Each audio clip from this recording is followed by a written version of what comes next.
ito ang masarap pag bakasyon. Tara at maligo sa ilog ka-OFW. Siyempre, marami munang preparations yan. Ito nga at tapos na ang laing. Natong ang tawag sa amin yan at ito pa adobong baboy. Si Taba naman ay ginising ko ng maaga para magbalot ng Shanghai. Ngayon pa lang siya makagawa niyan kaya tinuruan ko muna ng mga pinagbabawal na teknik. Siyempre, kulang ang baon pag walang pansit. Aba. Si Inday, ayun, nakailata pa. Diyos ko, day. Prepare na din ng salbabida ang mga bata para relax pagdating sa pupuntahan naming resort. Okay din yung mga gantong salbabida. Tapos meron pa inflator na binili si Tintin kaya ready na kami. Tara, at lalagya na papunta sa ilog. Ngayon naman lang makapaligo sa ilog, may bayad pa.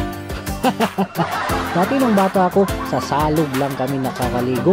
Libre lang. Ngayon, dami na nagsulputan ng mga ilog resorts dito sa Cam Norte. Medyo malayo lang ito sa Kamambugan, dito ito sa Rigutdutan. Athena Nature Park and Resort, may bayad sa pagpasok. Bago, may environmental fee pa, 10 kada tao. Tapos sa entrance, 120 kada tao.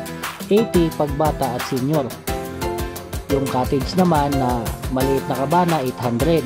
Tatlo lang naman kaming matanda at 2 na bata. May video okay din dyan pero hindi na kami nag-arkila nun at ligo lang naman ang habol namin para makapag-refresh sa init ng panahon.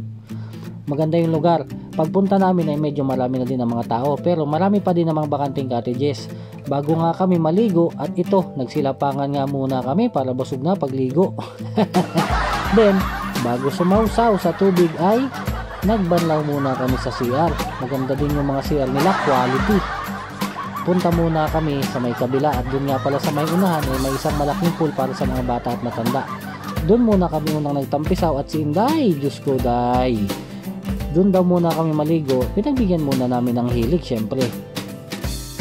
Then, mga 10 minutes ay lumipat na kami doon sa ilog at doon masarap ang tubig at running water kasi siya. Kahit umihi pa kayo ng umihi, malinis pa din. Paano ka OFW? Ilog-ilog din pag may time.